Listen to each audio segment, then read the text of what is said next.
Assalamu alaikum.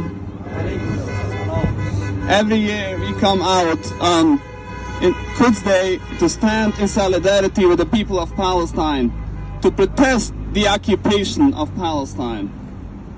This year it's much more significant and much more important that we come out in light of the terrible genocide that the Zionists are committing in Gaza for 6 months now. Now, more than ever before, it is important that we raise our voices to condemn the brutal bombardment of Gaza, the mass murderer of tens of thousands of people in Gaza, the targeting of the old, the young, bombing schools, mosques, hospitals, even aid workers who have been volunteering to bring basic foods for the people of Gaza.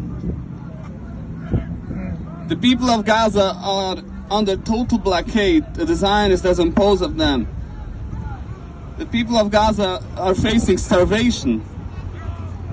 We cannot and we should not stay silent, and we call upon all the people, and specifically those in a position of power at any level, to speak up against the genocide that is unfolding in front of our eyes. We as Jews who have been subjected to suffering throughout history, we are much more sensitive when we see other people suffer. And we feel the pain of the Palestinians, and we cry with Palestine. We should be the first to condemn the atrocities committed by the Zionist state. We should be the first to stand up for the oppressed people. However, our opposition to Zionism has not begun just now, when the entire world is watching and sees the evil nature of Zionism. Our opposition to Zionism goes back to the very beginning, when Zionism was first announced by a heretic Jew. Right at the beginning, when Zionism was introduced, religious rabbis vehemently opposed it.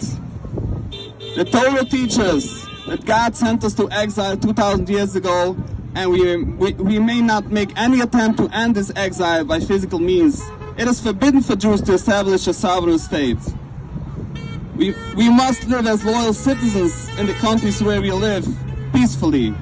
It is forbidden for us to fight against any nation. Torah forbids killing, stealing, and occupation. Jewish rabbis from the very beginning have warned that Zionism will only lead to tragedy and bloodshed. And this is unfortunately what we are witnessing today. So how is it possible for the Zionists to commit all these horrible crimes? How are they able to continue with the ethnic cleansing of Palestinians from Palestine? Because they are using a series of lies. The Zionist ideology is based on lies. It falsifies and misuses the Torah. And they're misusing the Jewish religion to perpetrate the crimes that the Torah clearly forbids. They're using the Jewish religion to violate the basics of Judaism. This is a crime, and we will expose the Zionist lies. In the last 6 months, during the most barbaric attack on Gaza, we have seen millions upon millions of people around the world standing with Palestine, protesting the genocidal war. Amongst them were thousands of Jews who are true to the Torah, here in the USA, in Canada, in the UK, and even in occupied Palestine.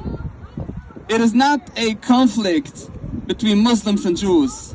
This is not a religious conflict. It is an historic fact. History testifies that Jews lived in peace in Muslim countries, including in Palestine.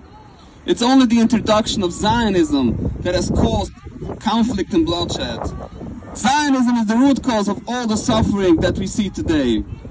But we pray for the peaceful dismantlement of the Zionist entity so Palestine can be free again. We pray for the restoration of all the rights of the Palestinians so we can see peace again in Palestine, where all the people can live freely from the river to the sea. Free, free Palestine. Free, free Palestine. Thank you very much.